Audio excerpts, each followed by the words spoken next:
अस्सलामुअलैकुम स्टूडेंट्स, उम्मीद करता हूँ आप तमाम लोग खैर खैरियत से होंगे और बहुत ज़्यादा बेहतरीन ज़िंदगी गुजार रहे होंगे। स्टूडेंट्स, आज आप लोगों को पता होगा कि हमारी काफ़ी टाइम से पाकिस्तान आर्मी की टेस्ट प्रिपरेशन चल रही है। आज भी हम पाकिस्तान आर्मी के कुछ एकेडमिक के बहुत अहम तरीन सवालात देखेंगे और इनको समझेंगे भी, ठीक है। मैथ्स, इंग्लिश, इस्लामियात एंड पाकिस्तान स्टडीज़ के। तो वीडियो को एंड तक देखेंगे तभी आपकी सारी कन्फ्यूजन्स क्लियर हो सकेंगी। बिना टाइम वेस्ट किए वीडियो को हम जल्दी से स्टार्ट करते हैं। अच्छा जी, फर्स्ट क्वेश्चन देख लेते हैं। Question number 1, what is 1/4 of 200। 1/4 of 200 बताना है, यानी कि 200 का 1/4 हिस्सा बताना है। इसको 200 को हम 4 से डिवाइड कर देंगे। सिंपल सा है, तो डिवाइड करते हैं, जल्दी से देखते हैं क्या आंसर आ रहा है। तो यहाँ पर मैंने साइड में लिखा है 1/4 ऑफ 200 बताना है। तो 1/4 ऑफ जो है ना, इसको आप समझ लें मल्टीप्लाई, ठीक है। तो 200 को हम 1/4 से मल्टीप्लाई करेंगे तो 200 1 से मल्टीप्लाई होगा तो 200 आ जाएगा और अपॉन 4 हो जाएगा। 200/4 यानी कि डिवाइड हो रहा है 200 4 से डिवाइड करेंगे। 2 4 5 ज़ा 20 आ जाएगा। 20 के नीचे 20 माइनस हो जाएगा और ज़ीरो जो एक बच रहा था 200 का, वो ऊपर 5 के साथ चल जाएगा। तो 50 हमारा आंसर हो जाएगा, जो कि ऑप्शन नंबर सी पर है। ऑप्शन सी यहाँ पे बिल्कुल करेक्ट होगा। नेक्स्ट क्वेश्चन देख लेते हैं। If x is equals to 10, what is the value of 3x + 5। अच्छा जी, x की वैल्यू बताई हुई कितनी है, 10। x किसके बराबर है, 10 के बराबर है। 3x + 5 क्या होगा। 3x + 5 को जब सॉल्व करेंगे, यानी कि जब 3x + 5 में हम x की वैल्यू पुट करेंगे तो क्या आंसर आ जाएगा, जल्दी से सॉल्व करके देखते हैं।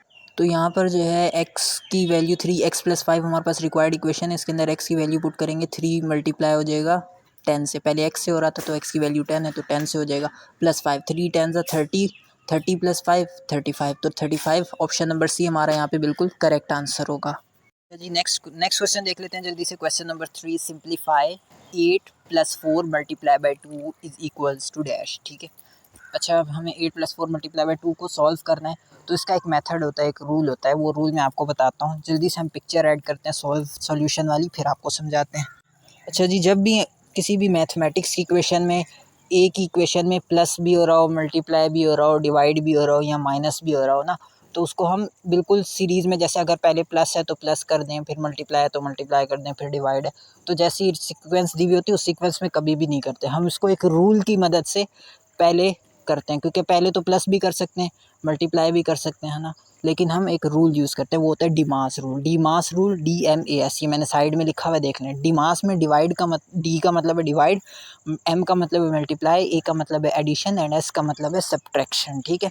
तो अब यहाँ पर जो है ना, जब कोई भी इक्वेशन में अगर कुछ भी आ रहा हो, अगर पहले डिवाइड भले आखिर में लिखा हुआ है तो आखिर में तब भी हम पहले करेंगे। अगर डिवाइड नहीं है फिर मल्टीप्लाई देखेंगे। अगर मल्टीप्लाई शुरू या आखिर में तो मल्टीप्लाई देखेंगे, फिर मल्टीप्लाई करेंगे, फिर एडिशन करेंगे, फिर सब्ट्रैक्शन करेंगे। तो अब यहाँ पर देख लें, 8 + 4 × 2। अब मैंने बोला मल्टीप्लाई जहाँ भी होगा मल्टीप्लाई हमेशा हम पहले करेंगे, तो 4 × 2 जो है वो पहले हो जाएगा मल्टीप्लाई। 4 को मल्टीप्लाई करेंगे 2 से तो 8 आएगा। अब 8 में जो शुरू में 8 लगा हुआ था वो प्लस हो रहा था, तो 8 में 8 प्लस कर देंगे तो 16, ऑप्शन नंबर ए हमारा बिल्कुल करेक्ट हो जाएगा। उम्मीद करता हूँ ये डिमास रूल आपको अच्छे से समझ आया होगा। पहले भी कई बार समझाया, बट आज मैंने काफ़ी डिटेल में बता दिया अगेन। नेक्स्ट क्वेश्चन देख लेते हैं। Question number 4, what is the square of 12। 12 का स्क्वायर बताना है, यानी कि 12 को 12 से मल्टीप्लाई करेंगे तो क्या बताना। अब ये मल्टीप्लाई का क्वेश्चन है, काफ़ी इजी है, तो आप लोग खुद कर सकते हैं, तो इसलिए मैं इसका डायरेक्टली आंसर बताऊंगा। ऑप्शंस दिए गए हैं, पर है 124, बी पर है 132, 144 एंड 156। तो यहाँ जो करेक्ट ऑप्शन होने वाला है वो हमारा ऑप्शन नंबर सी बिल्कुल करेक्ट होगा, जो कि है 144। नेक्स्ट क्वेश्चन देख लेते हैं। Question number 5, what is the 15% of 200। 200 का हमें 15% यानी कि 200 का 15% बताना है, कितना होगा। तो इसका फॉर्मूला होता है, जल्दी से मैं पिक्चर ऐड करके आपको समझा देता हूँ। 15% ऑफ 200। अभी लास्ट टाइम भी मैंने, मेरे ख्याल से फर्स्ट क्वेश्चन था जिसमें ऑफ का मतलब मैंने बताया था क्या होता है, मल्टीप्लाई। मैथमेटिक्स में ऑफ आ जाए तो मल्टीप्लाई होता है। 15% ऑफ 200 हो जाएगा, ऑफ की जगह मल्टीप्लाई हो जाएगा, ठीक है। अब ये जो 100 आ रहा है नीचे, 15 के नीचे जो 100 आ रहा है वो कैसे आ रहा है, जब भी परसेंटेज टोटल हमारे पास 100 होती हैं तो 15 किससे हमेशा डिवाइड होता है, 100 से। क्यों, क्योंकि टोटल परसेंटेज ही 100 होती हैं। तो अब 15 को 100 से डिवाइड करेंगे। अब ये 100 के जो 2 जीरो हैं वो 200 के 2 जीरो से कैंसिल हो जाएंगे। 15 × 2 बच जाएगा। 15 × 2 30 होता है, तो 30 हमारा ऑप्शन नंबर सी बिल्कुल करेक्ट आंसर हो जाएगा। इंग्लिश के कुछ क्वेश्चंस देख लेते हैं। Choose the correct form of verb. अच्छा जी, करेक्ट फॉर्म ऑफ वर्ब पढ़नी, ऑप्शंस देख लेते हैं। He dash to school every day, यानी कि वो स्कूल जाता है रोज़ाना, ठीक है, वो स्कूल जाता है रोज़ाना। अब यहाँ पर जो है हमारे ऑप्शंस दिए गए हैं कि जाना, यानी कि वो रोज़ाना स्कूल जाता है, तो इसके अंदर जो जाना है इसको इंग्लिश में तो गो बोलते हैं, तो इसकी करेक्ट फॉर्म कौन सी आएगी? A he go to school every day, B he goes to school every day, C he going to school every day, he gone to school every day. तो यहाँ गो तो बिल्कुल नहीं आएगा, गोइंग भी बिल्कुल नहीं आएगा, क्योंकि गोइंग तो हमारे पास कंटिन्यूस में लगता है, और गॉन भी बिल्कुल नहीं आएगा। ऑप्शन बी यहाँ पे करेक्ट होगा, जो कि गोज़, ये सेकेंड फॉर्म होती है वर्ब की, he goes to school every day. Next question है question number 7, what is the plural of child? Child बच्चे को बोलते हैं, चाइल्ड का प्लूरल बताना है, यानी कि सिंगुलर वर्ड है, अगर ये एक बच्चा है तो चाइल्ड होगा, तो बहुत सारे हो जाएंगे तो क्या होंगे? Childs, childer, children, children. तो यहाँ पे जो करेक्ट ऑप्शन है वो ऑप्शन सी बिल्कुल करेक्ट है, जो कि है चिल्ड्रन। जब बहुत सारे बच्चे हो जाएंगे, चाइल्ड का जो प्लूरल होगा वो होगा चिल्ड्रन। अच्छा जी, नेक्स्ट क्वेश्चन है question number 8, choose the correct article. Article बताना है, इसमें कौन सा करेक्ट आर्टिकल आएगा ऑप्शंस में से। तो आर्टिकल जो है 3 ही होते हैं टोटल हमारे पास, ए एंड द, इसलिए जो है और 3 ही ऑप्शन दिए हुए हैं और डी पर लिखा हुआ है नो आर्टिकल, ठीक है। तो A and the he 3 article होते हैं। आर्टिकल होती क्या चीज़ है? आर्टिकल को डिफ़ाइन करें तो आर्टिकल नाउन को मॉडिफाई करती है, डिफ़ाइन करती है, मॉडिफाई करती है, ठीक है। तो ऑप्शंस देख लेते हैं, ए पर है, सॉरी टेंस पहले देख लेते हैं। Dash Apple a day keeps the doctor away, यानी कि आ एप्पल होगा, एन एप्पल होगा, द एप्पल होगा। तो एन होगा, क्यों? क्योंकि ए एप्पल जो है वो वॉवेल से स्टार्ट हो रहा है, ए वॉवेल होता है ना हमारा, वॉवेल का साउंड आ रहा है ए में, तो इसलिए जो भी ए ई आई ओ यू यानी वॉवेल से स्टार्ट होता है वहाँ पर एन लगता है, तो यहाँ पर एन होगा। An apple a day keeps the doctor away, option B correct होगा। नेक्स्ट क्वेश्चन देख लेते हैं, the opposite of early is dash. अच्छा जी, अपोजिट बताने यानी कि उलट बताने किसका? अर्ली का। अर्ली का मतलब क्या होता है? जल्दी। जल्दी का उलट क्या होगा? लेट, यानी कि क्या? देर से, ठीक है।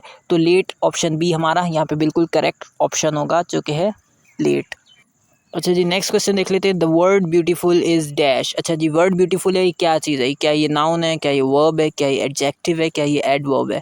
तो यहाँ करेक्ट ऑप्शन होगा ऑप्शन सी बिल्कुल करेक्ट होगा, जो कि है एडजेक्टिव। ये तो हमारे पास नाउन वगैरह को मॉडिफाई करता है, नाउन और प्रोनाउन को मॉडिफाई करने वाली चीज़ क्या कहलाती है? एडजेक्टिव कहलाती है।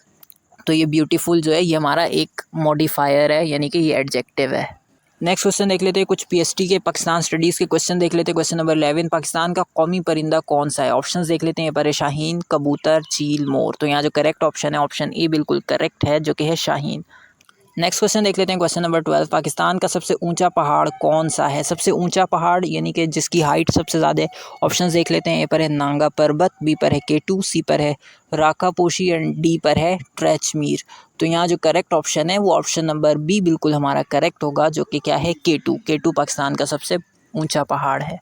नेक्स्ट क्वेश्चन देख लेते हैं, क्वेश्चन नंबर 13, पाकिस्तान का मौजूदा आइन कब नाफिज हुआ? जो आइन है यानी कि जो कॉन्स्टिट्यूशन है, करंट कॉन्स्टिट्यूशन कौन सा वाला है? क्योंकि पाकिस्तान के बहुत सारे कॉन्स्टिट्यूशन थे, आई थिंक एक 56 में हुआ था, एक 60s में हुआ था और एक 70s में हुआ था। तो जो अभी जो चल रहा है, करंट जो चल रहा है, जो आइन चल रहा है, जो लॉज चल रहे हैं, कॉन्स्टिट्यूशन जो चल रहा है, वो ऑप्शन नंबर सी पर है, जो कि है 1973, यानी कि 1973 का कॉन्स्टिट्यूशन आइन अभी चल रहा है। नेक्स्ट क्वेश्चन देख लेते हैं, क्वेश्चन नंबर 14, पाकिस्तान का पहला सदर कौन था? सदर यानी कि बोलते हैं इसको प्रेसिडेंट बोलते हैं सदर को ना, तो ये कौन था पहला फर्स्ट टाइम जो बना था? ऑप्शंस देख लेते हैं, ए पर है मोहम्मद अयूब खान, बी पर है गुलाम मोहम्मद, सी पर है इस्कंदर मिर्ज़ा एंड डी पर है लियाकत अली खान। तो यहाँ जो करेक्ट ऑप्शन है वो ऑप्शन सी बिल्कुल करेक्ट है, जो कि है इस्कंदर मिर्ज़ा। नेक्स्ट क्वेश्चन देख लेते हैं, क्वेश्चन नंबर 15, पाकिस्तान के परचम में सब्ज़ रंग किस चीज़ की नुमाइंदगी करता है? अच्छा जी, पाकिस्तान में जो सब्ज़ रंग है, पाकिस्तान के झंडे में, ठीक है, जो झंडा है, परचम है पाकिस्तान का, उसमें ग्रीन और वाइट कलर होता है ना, तो जो ग्रीन कलर रहता है वो किस चीज़ को शो करता है? तो ऑप्शंस देख लेते हैं, मुस्लिम अक्सरियत, ज़राअत, खुशहाली, अमन। तो यहाँ जो करेक्ट ऑप्शन है वो ऑप्शन ए बिल्कुल करेक्ट है, जो कि है मुस्लिम। जितने भी मुस्लिम्स हैं ना, मुस्लिम्स अक्सरियत को क्या शो कर रहा होता है?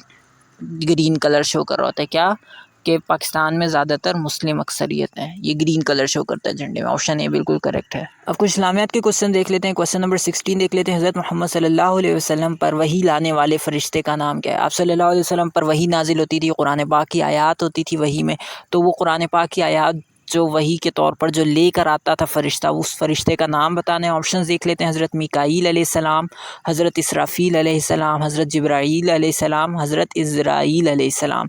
तो यहाँ जो करेक्ट ऑप्शन है वो ऑप्शन सी बिल्कुल करेक्ट है, जो कि है हज़रत जिब्राईल अलैहिस्सलाम।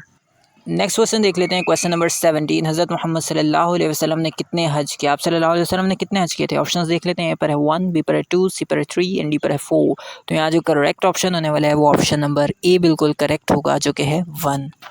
नेक्स्ट क्वेश्चन देख लेते हैं। क्वेश्चन नंबर 18, कुरान पाक की पहली वही कौन सी सूरत में नाजिल हुई? कुरान पाक की पहली वही जो थी, यानी कि जो फ़र्स्ट टाइम जो आप सल्लल्लाहु अलैहि वसल्लम पर कुरान पाक की आयत का नुज़ूल हुआ था, वो कौन सी सूरत की आयत थी? ऑप्शंस देख लेते हैं। ए पर है सूरह अल-फातिहा, बी पर है सूरह अल-अलक़, सी पर है सूरह अन-नूर, डी पर है सूरह अल-बक़रा। तो यहाँ जो करेक्ट ऑप्शन है वो ऑप्शन बी बिल्कुल करेक्ट है, जो कि है सूरह अल-अलक़। यानी कि कौन सी सूरत? इक़रा बिस्मि रब्बिकल्लज़ी ख़लक़ वाली जो सूरत थी वो पहली बार नाजिल हुई थी आप सल्लल्लाहु अलैहि वसल्लम पर। नेक्स्ट क्वेश्चन देख लेते हैं। क्वेश्चन नंबर 19, हज़रत उमर रज़ियल्लाहु ताला अन्हु को किस लक़ब से याद किया जाता है? हज़रत उमर रज़ियल्लाहु ताला अन्हु जो थे उनका एक ख़ास लक़ब था, उनका एक नेम था जिसकी वजह से वो मशहूर थे। वो कौन सा लक़ब था उनका? ऑप्शंस देख लेते हैं। ए पर है सिद्दीक़, बी पर है फ़ारूक़ आज़म, सी पर है ज़िन्नुरैन एंड डी पर है असदुल्लाह। तो यहाँ जो करेक्ट ऑप्शन है वो ऑप्शन बी बिल्कुल करेक्ट है, जो कि है फ़ारूक़ आज़म। हज़रत उमर रज़ियल्लाहु ताला अन्हु को फ़ारूक़ आज़म की लक़ब से याद किया जाता है। अगला सवाल देख लेते हैं, जो कि हमारा लास्ट क्वेश्चन होने वाला है। क्वेश्चन नंबर 20, सबसे पहला ग़ज़वा कौन सा था? सबसे पहला जो ग़ज़वा था, यानी कि जो जंग थी, वो आप सल्लल्लाहु अलैहि वसल्लम के दौर में कौन सी हुई थी? ऑप्शंस देख लेते हैं। ए पर है बदर, बी पर है ग़ज़वा अबवा, सी पर है ग़ज़वा खंदक, डी पर है ग़ज़वा तबूक। तो यहाँ जो करेक्ट ऑप्शन है वो ऑप्शन नंबर बी होगा हमारा, जो कि है ग़ज़वा अबवा। स्टूडेंट्स, उम्मीद करता हूँ आपको तमाम क्वेश्चंस अच्छे से समझ आ गए होंगे और समझ भी आ गए होंगे मैथमेटिक्स और इंग्लिश के भी, और बाकी तो याद करने वाले होते हैं तो इनमें इतनी ज़्यादा प्रॉब्लम होगी नहीं। तो अगर वीडियो पसंद आई हो तो ज़रूर से लाइक करें, अपने फ्रेंड्स के साथ, अपने फैमिली मेम्बर्स के साथ शेयर करें जिनको इन क्वेश्चंस की ज़रूरत है। हमारे चैनल के बारे में भी बताएं कि हम क्या चीज़ प्रिपेयर कराते हैं जिन्होंने फोर्सेज़ में आना है, तो हमारी भी हेल्प हो जाएगी, आपकी भी हेल्प हम करते हैं वीडियोज़ बना के। इंशाल्लाह आगे और भी वीडियोज़ आएंगी, तो चैनल को लाजमी सब्सक्राइब करें ताकि नोटिफिकेशंस वक्त पर पहुँचे। Thank you very much for watching this video till the and. And हाँ, एक और बात कि आप लोग अगर हमारे व्हाट्सएप चैनल में ऐड होना चाहते हैं, नीचे दिए गए चैनल पर लिंक पर क्लिक करके हमारे व्हाट्सएप चैनल में ऐड हो सकते हैं। Thank you very much and अल्लाह हाफ़िज़।